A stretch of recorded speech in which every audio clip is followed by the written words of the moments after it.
Bonjour, nous voici de retour et on est ravis de vous revoir, si je peux m'exprimer ainsi. Il y a un certain nombre d'informations qui sont importantes aujourd'hui et on va parler, vous avez vu que les ministres des Affaires étrangères russes et ukrainiens sont en train de se rencontrer en Turquie. Donc, on va en parler d'une minute à l'autre. Mais comme d'habitude, je vais commencer par deux points sur lesquels on nous interroge beaucoup et je reçois énormément de questions. Je continue à en recevoir. C'est faut-il rester en Russie ou non? Et le problème du lycée français.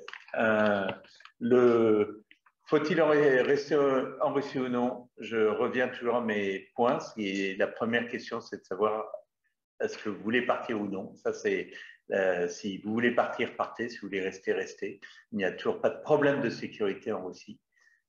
Donc là, c'est une raison et un choix personnel en fonction de vos problèmes. La seconde, c'est de voir ce que l'entreprise pour laquelle vous travaillez souhaite que vous fassiez. Et bien évidemment, après, ça dépend des intérêts que vous pouvez avoir, de vos intérêts personnels et économiques. Pour certains, c'est plutôt en France, pour d'autres, c'est plutôt en Russie. Donc, en fonction de cela, faites votre choix et ce sera toujours le bon. Le problème du lycée français, alors les choses évoluent très vite. On nous disait il y a 4 jours que ça allait reprendre. On nous disait il y a 3 jours que ça ne reprendra pas avant le 1er avril. On nous disait hier qu'on n'était pas très sûr. Et aujourd'hui, on nous dit qu'il y a des chances que cela ferme. Donc, je n'en sais rien. Voyez vos conseillers consulaires qui sont très au courant des choses. Donc, Nicolas Maigrelis, Franck Ferrari ou Olivier Burlotte. Je sais qu'ils suivent ça de très très près avec l'ambassade de France et voir le Quai d'Orsay. Mais c'est une question qui est bien évidemment ô combien importante pour vous qui restez ici et qui avez des enfants. Donc surtout, parlez à vos conseillers consulaires et à l'ambassade de France. Voilà. Mais nous, de notre côté, on va saisir l'ambassade de France pour avoir un peu plus d'éléments et pouvoir vous répondre et vous dire vraiment qu'est-ce qui a été décidé. On nous dit qu'il n'y a pas de son. J'espère que vous nous entendez, mais j'ai un premier mail. Bon, d'accord. Donc, oui, c'est bon. D'accord. Merci beaucoup. On a dit que ça marche. Mais on va commencer par toi, Igor, aujourd'hui. Igor, dis-nous ce qu'il en est donc sur un plan politique. Quels sont effectivement les progrès du jour, enfin les évolutions du jour, parce qu'il y a cette rencontre entre Lavrov et le ministre des Affaires étrangères ukrainien qui est importante. Oui, alors c'est la principale information du jour en matière diplomatique. Il y a eu ce matin une rencontre à Antalya, en Turquie, entre Sergei Lavrov et son homologue ukrainien, M. Kouleba. C'est une rencontre qui a duré donc environ 1 heure et demie et qui s'est achevée évidemment sans aucune percée substantielle. Il ne fallait pas évidemment s'y attendre, mais il y a quand même eu néanmoins la volonté de pérenniser le format, c'est-à-dire que les deux ont fait part de leur volonté de maintenir ce format sans qu'il y ait de date qui soit posée sur une éventuelle prochaine rencontre. Bon, les Ukrainiens arrivaient avec des exigences qui étaient évidemment maximalistes. Hein. Ils demandaient un arrêt immédiat des combats, retrait des troupes russes et comment dirais-je, amélioration de la situation humanitaire sur un certain nombre de villes en Ukraine. Bon, évidemment, ça ne pouvait pas être satisfait en l'état par la partie russe. Néanmoins, les deux délégations ont également évoqué la question des modalités d'une hypothétique rencontre directe entre les présidents Poutine et Zelensky. Et je pense que c'était probablement le cœur de l'agenda en réalité. Tandis que les Russes ont transmis aux Ukrainiens un projet d'accord qui sera donc ramené à Kiev et étudié par les autorités ukrainiennes qui ont tout de suite dit qu'elles n'entendaient pas réaliser les exigences russes et que ces exigences étaient évidemment inacceptables. Mais on comprend bien qu'on est déjà dans un processus de négociation. Ça fait plusieurs jours qu'on l'évoque avec Arnaud et on constate depuis 48 heures, voire un petit peu plus, qu'il y a quand même des gens qui se parlent de plus en plus. Le président Macron aujourd'hui a un entretien téléphonique avec le chancelier allemand et le président russe. Le chancelier allemand s'est aussi entretenu avec M. Zelensky. Donc on voit qu'il y a plusieurs canaux qui sont activés, que les gens se parlent. Et d'autre part, comme on l'indiquait hier, et on continue de le percevoir aujourd'hui, dans la rhétorique, on est quand même sur des éléments de langage qui permettent de dire qu'on est dans une phase un petit peu de stabilisation de l'escalade rhétorique et sur des postures qui tendent quand même à montrer qu'on va sur des, comment dirais-je, des positions un peu moins incompatibles. On l'évoquait hier avec le fait que M. Zelensky parlait maintenant d'arrangements possibles autour du statut de la Crimée et du Donbass. Et côté russe aussi, on a relevé certains éléments de langage qui témoignent d'une forme de désescalade rhétorique, on va dire. Sur le terrain, les corridors qui ont fonctionné aujourd'hui de manière assez imparfaite ont été maintenus et prolongés. Il y a toujours une demi-douzaine de corridors en fonctionnement. Hier, on parle de 35 000 personnes qui ont emprunté ces corridors pour évacuer des villes qui sont assiégées ou pratiquement bloquées. Alors évidemment, ça pourrait être mieux, mais c'est déjà pas mal comme chiffre, étant donné que le cessez-le-feu qui va avec l'instauration de ces corridors était assez imparfait. Il y a quand même eu toujours des accrochages qui ont été constatés. Bon, aujourd'hui, il y a prolongement de ce dispositif autour principalement des mêmes localités qu'hier. Et donc prolongement des canaux diplomatiques, comme je l'évoquais à l'instant, étant entendu que en Europe, en tout cas en France, il y a aujourd'hui et demain un congrès de l'Union européenne réuni à Versailles avec les représentants des 27 qui vont donc discuter à la fois de la crise en Ukraine, mais aussi de l'impact de cette crise sur l'Europe au plan, j'allais dire, de la question de la défense européenne et d'autres questions qui vont être évoquées. On vous en dira plus demain, puisque là, ça se déroule en ce moment. Voilà. Merci Igor. Tu auras certainement des questions tout à l'heure qu'on va poser. On va aborder un point maintenant qu'on a abordé hier, qui est la loi proposée par la Fédération de Russie, par le vice-premier ministre Belousov, sur les entreprises étrangères. Vous vous souvenez des 3 points. Soit elles continuent de fonctionner normalement, soit elles décident de passer par un fonds et de céder leurs actifs de façon temporaire à des Russes, soit elles arrêtent de travailler, et avec toutes les conséquences que ça pourrait avoir. Et Arnaud a fait une étude aujourd'hui. Il va vous donner les résultats de son étude. Mais Arnaud, alors qu'en est-il exactement, et notamment des 2 derniers points, puisque si on continue à travailler, il n'y a pas de problème. Merci, Président. En effet, mon intervention d'aujourd'hui sera assez différente dans la forme, en tout cas, de celle des jours précédents. Plutôt que de procéder à un tour d'horizon des actualités économiques et de la politique intérieure en Russie, j'ai décidé de centrer mon propos autour de la décision officialisée hier après-midi et qu'on avait évoquée lors du briefing d'hier, relative à l'administration extérieure des entreprises étrangères issues des 48 pays jugés inamicaux par la Russie et qui quitteraient la Russie. Étant entendu que les autres nouvelles économiques significatives peuvent être trouvées dans notre revue de presse quotidienne et qu'on peut en parler lors de notre session de questions-réponses. Alors tout d'abord les faits. Hier, 9 mars, donc, la commission gouvernementale à l'action législative a donné son aval à un projet de loi sur, je cite, l'administration extérieure ou externe pour la gestion des organisations. Alors, selon le règlement, selon les procédures en vigueur, le gouvernement va s'en saisir, en discuter, après quoi le texte sera soumis à la Douma d'État. Alors, de quoi parle-t-on?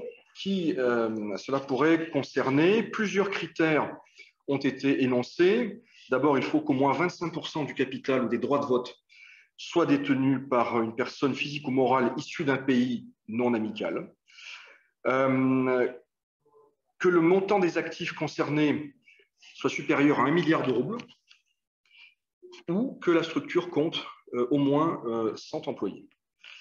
Voilà certains critères.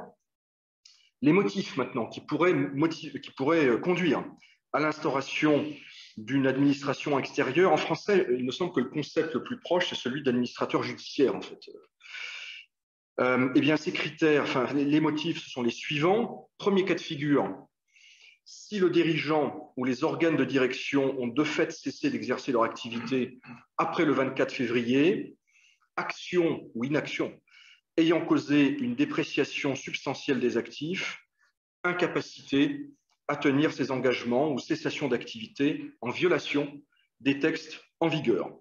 Deuxième cas de figure, action donc délibérée de la direction ayant conduit à une cessation d'activité, à une faillite ou à une liquidation injustifiée, ou déclaration publique sur la fin de l'activité de l'entreprise, je cite, en l'absence de fondement économique évident. Quelques éléments pour essayer de comprendre encore une fois de quoi on parle. Premier élément, c'est que la décision d'enclencher cette procédure serait prise par le tribunal d'arbitrage de Moscou, avec, dans le premier cas de figure, une procédure avec des administrateurs qui seraient nommés pour 3 mois, dans le deuxième cas pour 6 mois, dans le deuxième cas, possibilité pour les actionnaires de contester la procédure. Deuxième point, les actionnaires ou les propriétaires étrangers concernés ont 5 jours pour décider de reprendre l'activité ou de céder leur participation. Et s'ils le font au profit de représentants ou de structures d'un pays qui n'est pas sur la liste des pays non amicaux, la procédure n'est pas enclenchée. Alors, qui serait chargé de la mise en œuvre de la procédure? Il y en a deux structures. VEB, donc l'agence de développement russe, qui est sous sanction totale, américaine et occidentale. Et s'agissant d'éventuels actifs financiers, ce serait l'agence de garantie des dépôts. Et au terme des 3 mois ou des 6 mois, il y aurait donc une mise en vente aux enchères.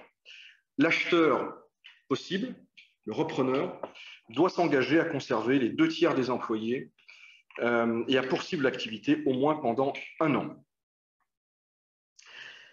Alors, les questions, je pense que ce sujet va rester sur la table pendant un certain nombre de jours, voire de semaines, et il faudra regarder plus en détail le moment venu, parce que je rappelle que le texte n'est pas voté. Là, on est dans la phase de discussion, un peu cadre. Évidemment, il y a la question de l'interprétation. Quid, par exemple, des entreprises ayant annoncé non pas un départ, mais une suspension d'activité? Est-ce qu'elles seraient concernées? Au vu des déclarations faites aujourd'hui, notamment par le Premier ministre Mishustin, je dirais plutôt non. Je pense qu'on est plutôt dans une procédure au cas par cas, en fonction du préjudice financier et social. Je pense par exemple que si les employés continuent à être payés, si les loyers des magasins, par exemple, continuent à être versés, aujourd'hui, il me semble douteux, au vu, encore une fois, de ce qu'on lit et de ce qu'on entend, que la procédure s'applique. L'interprétation que je fais aujourd'hui, encore une fois, avec les éléments dont on dispose de ce projet, c'est que c'est un ultime coup de semonce aux entreprises étrangères qui ont annoncé un départ ou qui pourraient être tentées de le faire. Voilà, Président.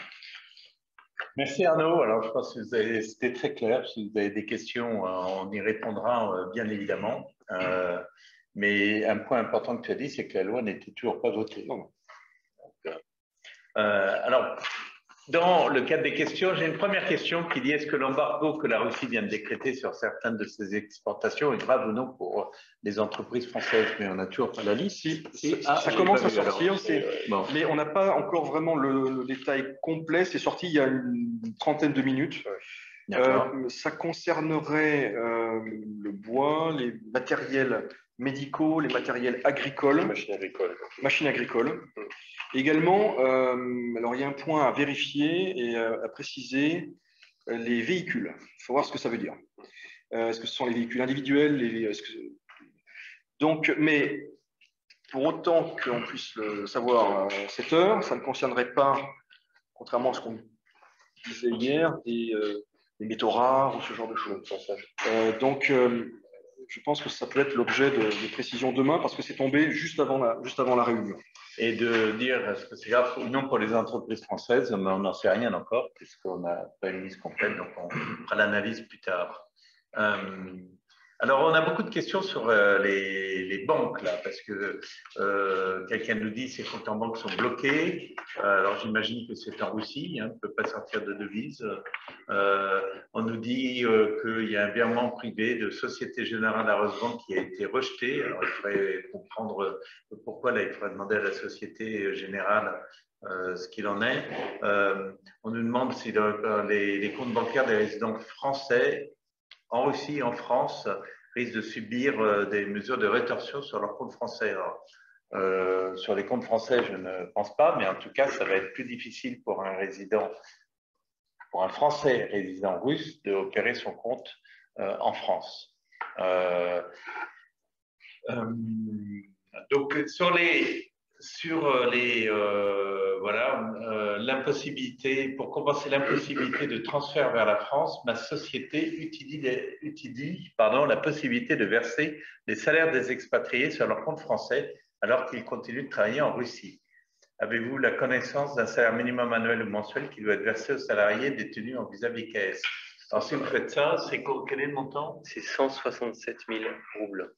Oui, 160 000 roubles par an, mais ça n'a pas augmenté. Par mois, pardon. Ça n'a pas augmenté? Non, c'est ça. Et en net? Ça, c'est en brut. Ouais. Mais ça ne devait pas passer à 250 000? Non, c'est ça. Pour l'instant, c'est 167 000 roubles par mois qu'on doit verser au moins tous les trimestres, je crois. C'est-à-dire qu'il y a des déclarations trimestrielles du paiement des charges sociales. Et donc, pour maintenir le statut VKS, il faut payer ces charges sociales. L'autre chose, c'est que si vous versez une partie du salaire en France, vous pouvez le faire, mais il ne faut pas oublier que les impôts sur le revenu que doit payer le salarié en Russie, c'est sur la base de ses revenus mondiaux. Donc, on doit inclure ce prélèvement de 13% qui doit être fait par les entreprises, doit prendre en compte ce qui lui a été versé en France aussi. Alors, on nous dit aussi, voilà, il y a une société qui vient de se voir refuser l'exportation d'une machine très simple d'emballage pour la Serbie. Donc, j'imagine de Russie en Serbie. Oui, il va y avoir des problèmes. On nous précise exactement en net le montant des VKS, c'est 145 290 roubles.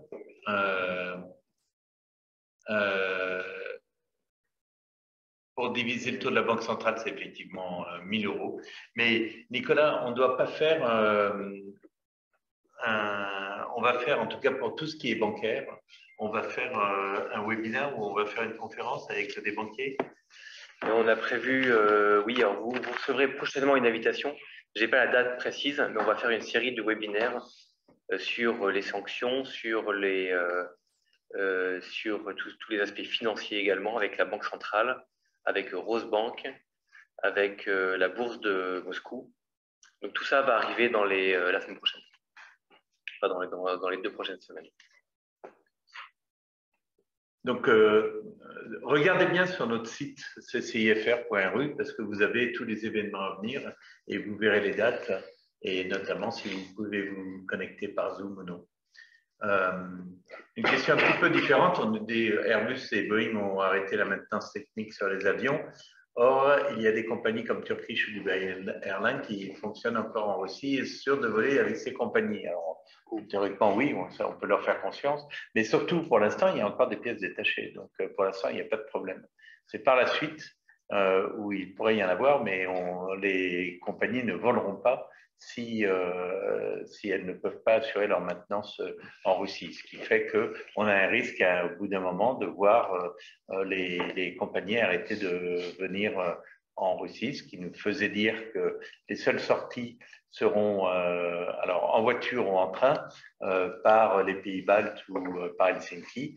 On me confirme aujourd'hui qu'il est réservé seulement aux Russes et Finnois. Alors on est en train de voir avec l'ambassade finlandaise s'ils peuvent changer leur loi et d'ouvrir en fait aussi aux étrangers le train pour la Finlande. Je signale qu'en fait c'est une loi qui date du Covid. et que les Finlandais n'ont toujours pas changé pour l'instant. Mais vous ne pouvez pas aller traverser la frontière en train, mais vous pouvez le traverser en bus ou en voiture, l'absurdité des lois.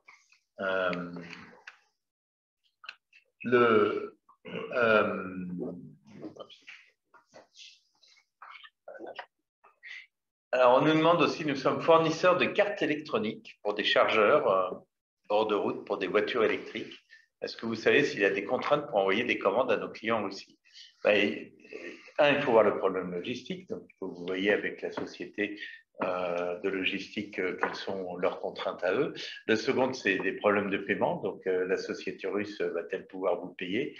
Et puis la troisième, évidemment, il faut être sûr que ces cartes ne soient pas dans la liste des produits qu'il est interdit d'exporter. Donc, c'est la seule chose que je puisse vous dire là-dessus. Depuis quelques jours, nous recevons des informations de différentes institutions de problèmes récurrents possibles sur leur site, Gososlugi, VTB. Pensez-vous que ceci soit lié à des cyberattaques ou sommes-nous en train d'assister à une évolution d'Internet russe? Coupure, contrôle, passage en autonomie. On en a parlé hier. Il y a une rumeur qui dit que l'Internet russe pourrait se couper ou être autonome. On n'en sait rien pour l'instant. Des cyberattaques, il y en a certainement. Vous dire si les problèmes de Gososlugi ou BTB sont liés à ça, je n'en sais rien. J'ai peut-être un élément de réponse, Emmanuel, si tu permets. Oui, je t'en prie. Sur les services type Gososlugi ou autres, en fait, ce que ces structures expliquent, c'est qu'il y a des problèmes à cause des navigateurs que vous utilisez. C'est-à-dire, si vous utilisez un navigateur type Chrome ou Firefox, manifestement, il y a bien plus de problèmes que si vous utilisez un navigateur russe type Yandex, par exemple. Et c'est lié à la certification des pages, etc. Et effectivement, c'est lié à des problèmes qui commencent à apparaître du fait de fournisseurs américains et autres qui, visiblement, commencent à poser certains soucis. Donc, ce qu'ils préconisent, c'est d'utiliser des navigateurs type Yandex, russes, pas américains. Et manifestement, ça résorbe déjà une partie des problèmes. Après, bon, comme VTB est effectivement sur la liste des sanctions les plus dures, on peut imaginer qu'il y a effectivement des déconnexions partielles peut-être de certains sites ou autres par rapport à des serveurs situés à l'étranger. Mais c'est un élément de réponse que je peux apporter. Voilà. On nous dit aussi que Standard & Poor's envisage de partir et peut-être arrêter complètement son activité en Russie. Ils sont en train d'envoyer toutes leurs équipes russes à l'étranger. Pas étonnant, hein, c'est une boîte anglo-saxonne, donc les anglo-saxons ont tendance à faire ça, donc il ne faut pas être surpris par cela. On nous dit aussi qu'en voiture par la Lettonie, ça va très vite côté russe, 10 minutes, mais plus de 2 heures côté letton, donc je ne sais pas quelles sont les difficultés, mais enfin on passe quand même si on met 2 heures à passer, on passe quand même. On nous dit aussi que ça fait 1 semaine que la Finlande promet pour le train. C'est incompréhensible de bloquer et je suis bien d'accord avec vous, madame. Alors, une autre question, c'est savez-vous si les autres communautés étrangères installées à Moscou, Russie, sont sur le départ ou si elles restent en Russie? Alors, on sait que les Américains ont demandé le départ, mais ça, ils le font toujours, ils le font en premier. Je n'ai pas connaissance d'autres communautés européennes qui ont demandé le départ. Est-ce que vous en avez? Pas d'informations. Non. Donc, pour l'instant, je pense qu'il n'y a que la France qui est très insistante sur ce point.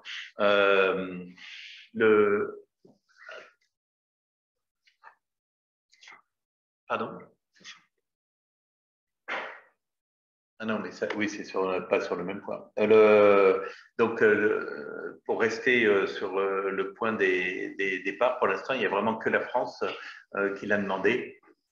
Et encore, on insiste sur le fait qu'il n'y a pas de problème de sécurité. Donc, les raisons pour lesquelles le MAE, enfin le Quai d'Orsay demande le départ des Français est une question que vous pouvez leur poser. Alors, on nous dit que les Tchèques, c'est vrai que les Tchèques avaient demandé, et peut-être la Belgique, j'en sais rien. Alors, le ministère des Affaires étrangères finlandais a envoyé une note verbale avant-hier à RGD, les chemins de fer russes, pour lever les restrictions d'accès au train allégro pour les ressortissants de pays tiers. Donc, à voir quand ce sera en place. Nous avons Gilles Chenesso avec nous aujourd'hui. Est-ce que tu as des nouvelles, Gilles, sur le… Concernant Allegro, aucune. En fait, on a toujours les mêmes,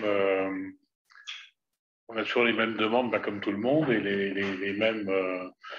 le même manque d'informations, on va dire. Mais c'est vrai que tout le monde essaye de faire bouger ça parce que c'est un point crucial pour sortir rapidement. Mais il n'y a absolument aucune information réelle sur la levée de ces. Ça se fera peut-être du jour au lendemain, mais pour l'instant, ce n'est pas le cas. C'est certain. En revanche, les autres frontières passent bien, il n'y a pas de problème particulier. Juste un point, la fameuse frontière qu'on passe en bus entre la Russie et la Finlande, on ne peut pas la passer à pied non plus. Voilà. Ah, mais on peut la passer en bus. Alors en bus, en voiture, en véhicule en général, mais pas à pied. On peut la passer en vélo. Voilà. On a quand même affaire à des points importants. Oui, on peut demander à Nicolas, qui est un cavalier émérite, s'il peut la passer à cheval. Les Mastercard et Visa de Rosebank ne fonctionnent plus en Europe, et ça c'est normal. Elles ne doivent plus fonctionner depuis la semaine dernière. Vous pouvez utiliser vos Mastercard et Visa de Rosebank en Russie, mais elles ne fonctionnent plus en Europe. En fait, il va très probablement falloir que les Français en Russie adoptent la carte de crédit MIR, qui est la carte russe qui fonctionne avec un système interne à la Russie et qui peut être lié à UnionPay, qui est le système chinois qui, lui, marche en France. Donc, on peut avoir une carte russe qui fonctionne en France. Les TV russes communiquent sur les laboratoires de recherche biologique en Ukraine. Cette information ne semble pas reprise par les TV étrangères. Pourquoi une telle différence sur le traitement de cette information? Alors, moi, je vois cette information partout dans la presse française. Alors, je sais pas dans les autres pays, mais en tout cas, dans la presse française, elle est reprise. Alors, les Italiens auraient émis une recommandation sur le retour des expats, je n'en sais rien. Les banques qui fonctionnent avec UnionPay, je sais que Sberbank, pardon, et je sais que la Rosebank est en train de travailler avec UnionPay pour pouvoir le faire. Alors, une question auquel nous n'aurons certainement pas de réponse, est-ce que nous pouvons nous attendre à un rouble qui dévisse tragiquement lors de l'ouverture de la bourse? C'est déjà le cas, en réalité. Puisque le rouble est coté à la bourse de Moscou et il est 125 à peu près pour 1 euro aujourd'hui. 125? Il était à 140 hier. Non, parce qu'on parle de choses différentes. On parle de Forex, là je parle de la cotation à la bourse de Moscou. D'accord. C'est autour de 125 cet après-midi. On me dit plus de son. Plus de son. Anna? Sophia. Sophia, pardon, on me dit plus de son. Ça marche. D'accord. D'accord, c'est bon. En revanche, on n'a plus de questions. Donc, si nous n'avons plus de questions, on en a, Nicolas, si tu peux. Alors on a des réponses à d'autres questions que Nicolas va vous donner. Alors, on a une question qui est revenue en fait à plusieurs reprises. Il s'agit de savoir, peut-on continuer à travailler avec une entreprise appartenant à une personne qui est sous sanction? Alors, on n'a pas de… Donc, la réponse, une des réponses à ça, c'est que dans beaucoup de cas similaires, quand le dirigeant est sous sanction, le dirigeant souvent quitte l'entreprise. Mais quand le dirigeant est actionnaire, on n'a pas la réponse précise, mais lors du webinaire que l'on organise la semaine prochaine, on pourra vous donner plus d'informations après analyse juridique de la situation.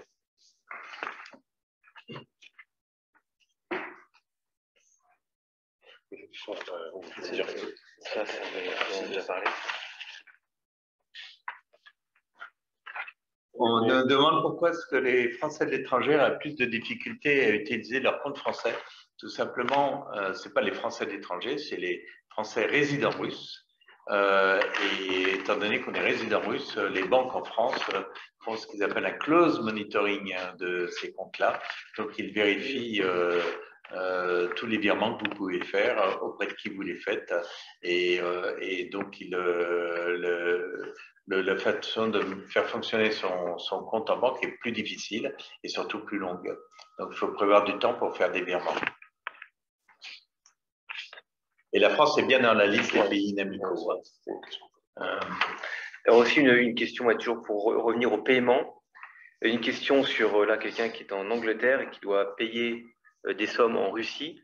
Alors sachez qu'aujourd'hui, alors ça c'est l'expérience de la Chambre et de certains clients de la Chambre, il est encore possible de faire des virements via des banques, notamment via la Raiffeisen, via la Rosebank, via Unicredit. Nous, on a des gens qui arrivent à faire des virements de l'Europe vers la Russie. Ensuite, vers les banques russes, ça dépend vraiment de la banque d'origine. Mais pour l'instant, il y a encore quelques virements qui fonctionnent. Voilà. Et nous, en particulier la Chambre de commerce, et bien de la Société Générale à la Rosebank, les virements continuent à passer. Et on reçoit des virements d'Allemagne, de Hong Kong, de Belgique et d'Angleterre qu'on a reçu. Voilà. Mais par contre, c'est plus difficile de France. On nous demande le montant en cash que l'on peut sortir de aussi, c'est toujours 10 000 $. Hein. Attention, ce n'est pas 10 000 €, il y a une grande différence entre les deux, même si elle s'amoindrit. Donc, on ne peut pas sortir plus de 10 000 $, même en le déclarant. C'est le montant maximum que l'on peut sortir de Russie aujourd'hui. Quelle est la raison majeure sur laquelle s'appuie le peuple russe pour être d'accord avec la décision de Poutine envers le Kremlin? Ça, c'est pas une question en fait. On n'a pas eu de sondage de Levada encore, non? Connaissance, non. Donc, on en parlera quand on aura des sondages dont on pourra parler. Donc, on nous dit qu'on a réussi à faire des transferts bancaires de Rosebank vers le Crédit Lyonnais. Voilà. Est-ce que les textes récents des projets de loi sur les filiales françaises et listes de produits interdits à l'import en Russie sont déjà disponibles en ligne? Il est probable que ce dont on a parlé tout à l'heure, c'est-à-dire la liste des produits russes interdits à l'exportation, soit publiée sur le site du gouvernement depuis quelques minutes, probablement, à vérifier. Il faut regarder, on en parlera demain de la liste des produits interdits, comme vous l'avez mentionné ici. On en parlera demain, on aura, Igor, tu regarderas plus en détail ce point-là. Avant, on va... c'est du 1000 $ uniquement ou également l'équivalent de 10 000 $ en euros. C'est 10 000 $ équivalent en euros ou 10 000 $. On ne peut pas sortir plus de 10 000 $ équivalent. Pardon? Par personne, absolument. De plus de 16 ans. Par personne de plus de 16 ans. Oui, les enfants, on ne peut pas sortir. C'est en fait par groupe familial. Par groupe familial, donc. Par groupe familial, il faut que les enfants aient au moins 16 ans pour justifier cette somme. Enfin, ils peuvent, en dessous de 16 ans, s'ils voyagent seuls, ils ne peuvent pas emmener ça. Non,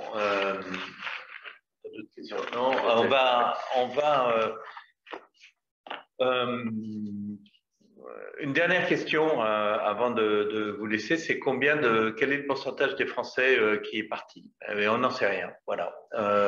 En fait, il y a plusieurs centaines de Français, peut-être plusieurs milliers, on est incapable de vous le dire, de Français qui sont partis. Les Français des grands groupes sont partis parce que par prudence, les grands groupes ont rapatrié leurs expatriés ou les familles des expatriés. Mais maintenant, beaucoup d'entrepreneurs en Russie, qui sont là depuis longtemps, sont restés. Donc, vous dire aujourd'hui quel est le pourcentage de ceux qui sont partis face à ceux qui sont restés, c'est impossible. Ce qu'on fera à la Chambre, c'est d'ici 15 jours, 3 semaines, on fera un événement avec les gens qui sont restés, histoire de pouvoir voir, d'essayer d'estimer le nombre de personnes qui sont toujours là. Mais avant cet événement, on ne pourra pas vraiment vous dire ce qui est resté là. On dit que 700 élèves du lycée français sont partis, il en reste encore 800. Voilà, donc ça fait une moitié, mais c'est normal puisque 700 élèves, c'est certainement dans toutes les familles des cadres, il y a 35 sociétés du CAC 40, vous savez, qui sont présentes en Russie, ça représente beaucoup de monde. Donc effectivement, il y a beaucoup d'élèves qui sont partis. D'un autre côté, vous avez 1200 entreprises françaises en Russie, donc ça fait aussi énormément de personnes qui sont toujours là.